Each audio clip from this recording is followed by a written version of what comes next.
बिस्मिल्लाहिर्रहमानिर्रहीम। अस्सलाम वालेकुम नाज़रीन, मैं हूं कंबर Zaidi. Supreme court of Pakistan से आज साइफ़र केस की इस्लामाबाद हाई कोर्ट में समाअत थी। उस समाअत में क्या कुछ हुआ है, ये मुकदमा किस तरफ जा रहा है, क्या इमरान खान साहब को साइफ़र केस की जो मरकज़ी अपीलें हैं इसमें रिलीफ मिल जाएगा या नहीं मिलेगा, मिलेगा तो कब तक मिलेगा, क्या इमरान खान साहब के बाहर आने के चांसेस हैं, ये सब कुछ डिस्कस तो हम करेंगे। साथ आपको ये भी बताएंगे कि काजी फाइज ईसा बड़े मुश्किलात में, एक जगह से काम नहीं चलता, दूसरी जगह से नया कट्टा खुल जाता है। तो अब क्या कट्टा खुला है नया, तो वो भी आपको बताएंगे।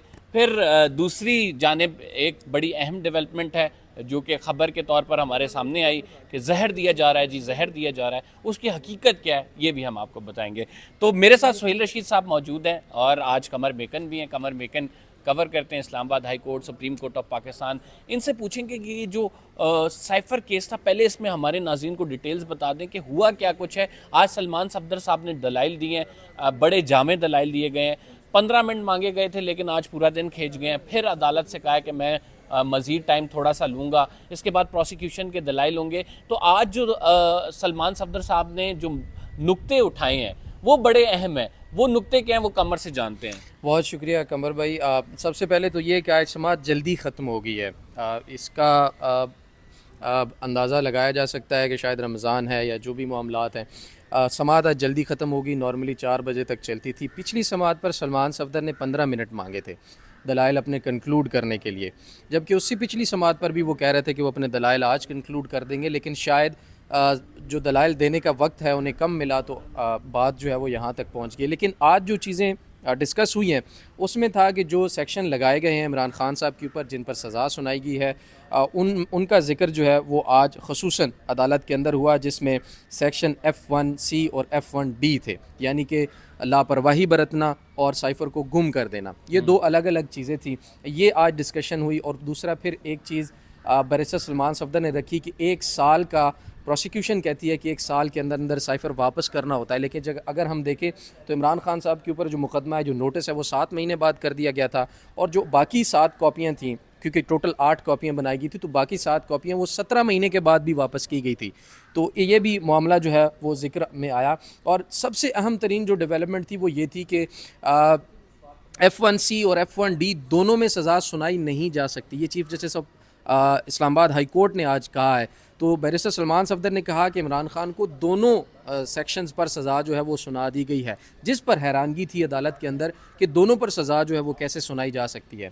या फिर लापरवाही की सज़ा सुनाई जाती है या फिर गुम करने की सज़ा यानी सुनाई बेसिकली जाती है। आपका कहने का मकसद ये है कि इमरान खान साहब को जिन दफात के तहत सज़ा सुनाई गई है वो नहीं बनती थी साइफ़र केस। वो बनती नहीं थी, या अगर बनती भी थी तो एक बनती थी। उनको दोनों में से शायद सज़ा का दौरानिया बढ़ाने के लिए दोनों में सज़ा जो है वो सुना दी गई। और ये भी बात हुई कि तो इसके साथ कमर क्या देखते हैं कि इस तमाम मामले में सलमान सफदर साहब एक नुक्ते पे फोकस कर रहे हैं, वो ये कह रहे हैं कि यार ये केस बनता ही नहीं है। नहीं, आज उन्होंने कह दिया है कि जो कम से कम सज़ा है वो तो एज सुन एज़ पॉसिबल जो है वो मुअत्तल होनी चाहिए। लेकिन चीफ जस्टिस आमिर फ़ारूक ने कहा कि इतनी जल्दी क्या है सज़ा मुअत्तल करने की, पहले जो मरकज़ी अपीलें हैं उन पर जो है वो समाअत करते हैं।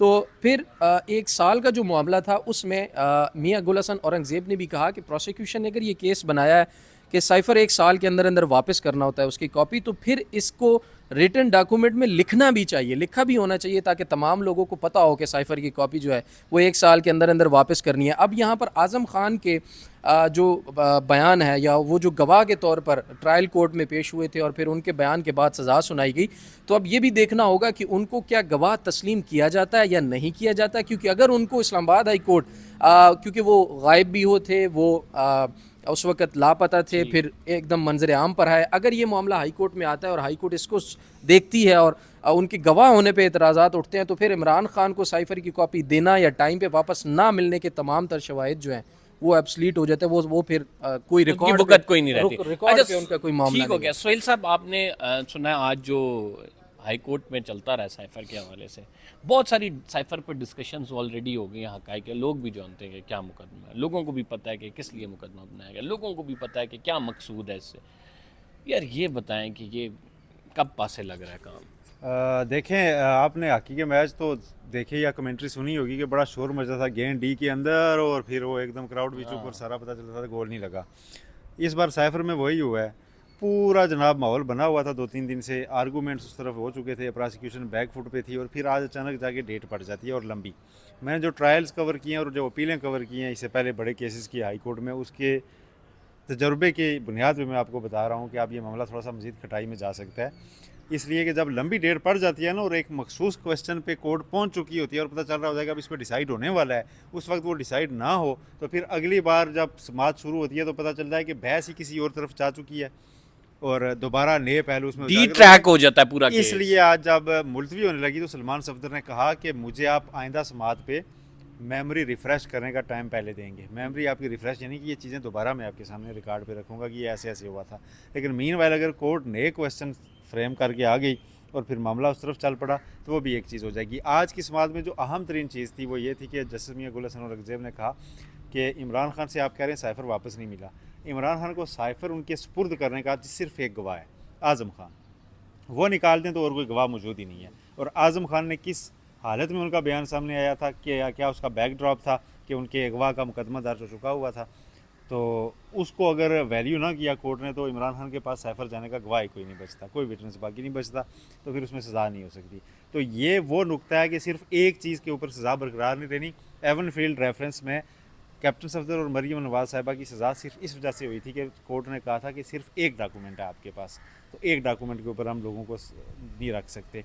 तो यहाँ भी सिर्फ अगर एक गवाह है और वही असूल लगाया गया कि नाकाफ़ी शवाहिद, एक होता है कि शवाहिद ना होना, एक होता है काफ़ी ना होना, ठीक है। तो ये नाकाफ़ी शवाहिद का केस बनता जा रहा है और उस बुनियाद पे ये ख़त्म हो सकता है, इसमें से एक्विटल हो सकता है। जो नुक्ता है जी कि आपने महन 14 साल की सज़ा वाला जो मामला है उसको कोर्ट किसी हद तक सेटिस्फाई कि आपने एग्जॉस्ट कर दिया कि वो नहीं बनती, लेकिन डॉक्यूमेंट गुम करने वाला, हाँ 10 साल, जो डॉक्यूमेंट गुम करने वाला है 2 साल ज़्यादा मैक्सिमम उसमें सज़ा है, अमूमन 6 महीने होती है फोर्जरी की या डॉक्यूमेंट गुम कर देने की, तो मैक्सिमम 2 साल की है। तो वो डॉक्यूमेंट गुम करने वाला का अब एक गवाह बाकी बचा है आज़म खान, उसको वैल्यू करती है कोर्ट जिस तरह उसका बयान आया था या नहीं, उसके ऊपर डिपेंड करता है कि वो सज़ा भी बाकी रहती है या नहीं। तो इन नुकात के ऊपर ये सज़ा तो ख़त्म हो जाएगी, ईद से पहले नहीं हो सकी, टाइम ले लिया गया। अच्छा, ईद पे आज टाइम उन्होंने ज़्यादा कहा नहीं लिया भी गया। कि हाँ, चीफ जस्टिस ने कहा कि ईदी मांगी। उन्होंने कहा कि ईदी क्या होती है जी, ईदी तो कोई हमने कहा नहीं है, हम ईद का केस इसमें कोई मामला ताल्लुक सुन रहे नहीं हैं। है हम इसमें, लेकिन फिर बाद में सलमान सफदर ने कहा कि मुझे नहीं लगता ये ईद से पहले आप डिसाइड होगा तो ईद के बाद की तारीख रख लें। तो बीच में ये सज़ा मौतली की तरफ क्यों चले गए? मरकजी केस का फैसला क्यों नहीं आने दे रहे? यार देखें, मरकजी केस का ही फैसला आना चाहिए, ये अपीलें अब टू द लेंथ आर्गू हो चुकी हैं। हाँ, तो तो जब मुझे भी समझ नहीं आई एकदम हाँ, से ये बीच में क्यों सज़ा मौतली की तरफ चले गए हैं। तो ये सजा मुअत्तली तो कोई बात नहीं एक है ही ना दफ़ा कि- केस ख़त्म करे ना। जब सुन लिया कोर्ट ने तो ख़त्म करे ना। हाँ। जब एवन फील्ड भी सजा मुअत्तली को हाँ। ये समझ नहीं आ रही होती। मैं आपको बताऊं इसमें स्ट्रेटजी क्या होती है, सजा मुअत्तली की तरफ क्यों चले गए। एवन फील्ड रेफरेंस में जस्टिस अतर मनिल्ला उस वक्त इस्लामाबाद हाई कोर्ट में थे और इन डिवीजन बेंच में ये सुन रहे थे जस्टिस मियां गुल हसन औरंगज़ेब के साथ इनकी अपीलें और सजा मुअत्तली की दरख्वास्त, तो टू द लेंथ आर्गूमेंट हो गए। कोर्ट सेटिस्फाई थी कि ये सज़ा नहीं बनती, कोर्ट चाह रही थी कि आप अपीलें भी आर्गू कर दें थोड़ी देर के लिए, इसे ही 15-20 मिनट या आधे घंटे के लिए तो हम आपको एक्विट कर दें। हाँ।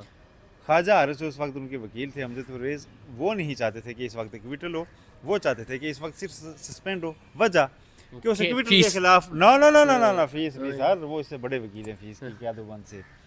वो स्ट्रेटजी ये थी कि उस वक्त वो नहीं चाहते थे ये अपीलें सुप्रीम कोर्ट जाएं, अच्छा, ठीक है, क्योंकि नैब ने उनको चैलेंज करना था सुप्रीम कोर्ट में, और उस वक्त यहाँ पे सुप्रीम कोर्ट में कौन कौन बैठे हुए थे, वही बेंच बैठा हुआ था। आगे की किसी ना स्ट्रेटजी किसी तरह इमरान खान साहब इस वक्त नहीं चाहते कि उनकी ये अपीलें इस वक्त प्रोसिक्यूशन लेके सुप्रीम कोर्ट में चली जाए, और वहाँ पे हालांकि सुप्रीम कोर्ट से उन्हें पहले साइफर में रिलीफ मिला है एक बेंच से, लेकिन कहीं ना कहीं उनके जहन में डाउट होगा कि जब तक काजी साहब हैं तब तक नहीं हाँ जाना चाहिए। जी। तो एक चीज़ और भी हो सकती है कि अगर इसमें सज़ा मुअत्तल होती है तो इमरान खान ज़मानत पर इस केस में रिहा हो सकते हैं, फिर पीछे रह जाता है इद्दत में निकाह का केस। अगर उसमें भी हो जाते हैं तो फिर इमरान खान जेल से बाहर आ सकते हैं, क्योंकि और किसी केस में वो सज़ा याफ्ता नहीं है।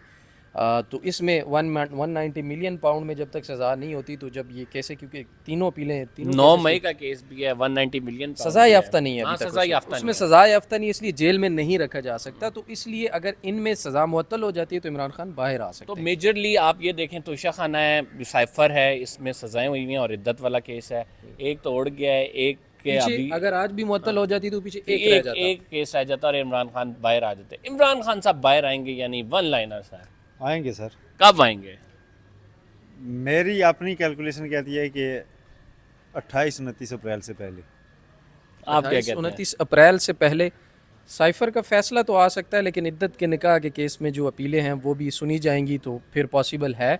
और अगर उनको इसी तरह लंबी लंबी डेट्स में डाला गया मुझे नहीं लगता कि इमरान खान बहुत जल्द अब बाहर आ रहे हैं। अलबत्ता ये है कि ये जो डेवलपमेंट्स हो रही हैं, जैसे हमाद अजहर का बाहर निकल के आ जाना, आज फिर हमने देखा आज़म स्वाति साहब सरेंडर कर रहे हैं, तो ये एक पॉजिटिव तरफ इशारा ज़रूर दे रही हैं। फिर हाई कोर्ट के जजेस का इस तरह से लेटर लिखना, फिर कल पेशावर हाई कोर्ट के एक जज ने जस्टिस काजी फाइज ईसा के ख़िलाफ़ जो लेटर लिखा कि सर आप मेरिट पर तकर्रियाँ नहीं कर रहे हैं, आप अपने आपनों को नवाज रहे हैं, जिस सूबे से आप आए हैं उसी सूबे के चीफ जस्टिस को आपने सुप्रीम कोर्ट बुला लिया है, जबकि 4 वैकेंसीज़ खाली थी। एक तरफ आप रोते हैं कि पेंडेंसी ज़्यादा, दूसरी तरफ आप फिर उस पेंडेंसी जो वैकेंसीज़ हैं उनको फुल करने के लिए इकदाम ही नहीं करते। एक और डेवलपमेंट जो है ना हाई कोर्ट में हुई है कमर भाई, वो ये कि कुछ सीक्रेट डॉक्यूमेंट अब खुलना भी शुरू हो गए हैं। वहाँ पर जिक्र हुआ था, सलमान सफदर ने कहा कि ये सीक्रेट डॉक्यूमेंट है, जिस पर प्रोसिक्यूशन ने भी कहा कि ये सीक्रेट है, लेकिन अदालत ने कहा कि हम आपको कह रहे हैं आप ये पढ़ें। तो वहाँ पर एक बुक पढ़ी गई है जिसे साइफर वर्किंग के मुतालिक security of classified matters in government department book कहते हैं, ये पढ़ी गई है। और उसमें से फिर जब ये पढ़ी गई है तो उसके बाद फिर ज़्यादा देर नहीं लगी है समात मुलतवी होने में। तो ये बड़ा अहम नुक्ता आपने बताया कमर। तो आप क्या समझते हैं यार, काजी साहब के तो बड़े मुश्किल, एक रोले से निकलते हैं दूसरा रोला खड़ा हो जाता है। अभी 6 जजेस का तूफ़ान, ख़त का तूफ़ान थमा नहीं था। पेशावर हाई कोर्ट वाले जज साहब ने भी कह दिया, ओ यार क्या कर रहे हैं आप सर, आप ये आप कह रहे हैं ना, ये आपकी राय है ना कि काजी साहब मुश्किलात में। काजी साहब तो एंजॉय कर रहे होंगे, वो देखना इस खत का कैसा, वो इस खत का कैसा जवाब देते हैं ये देखिएगा। उन्होंने 6 जजेस का कल इतना मुफस्सल जवाब दिया है, पहले वो इस 1.5 घंटा वो इस खत का जवाब बड़ा ज़बरदस्त किस्म का देंगे उनको कि जनाब आप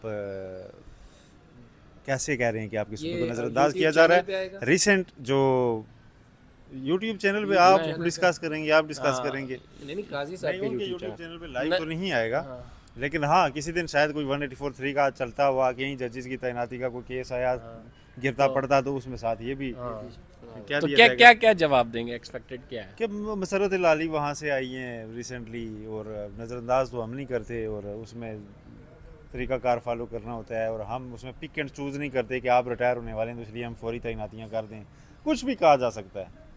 तो यानी जस्टिस काजी फाइज ईसा भी जवाब के लिए तैयार होंगे और भरपूर जवाब दिया लेकिन जाएगा। ये बिल्कुल जस्टिस वकार सेठ वाला शिकवा है जो इस बार पेशावर से किया गया है।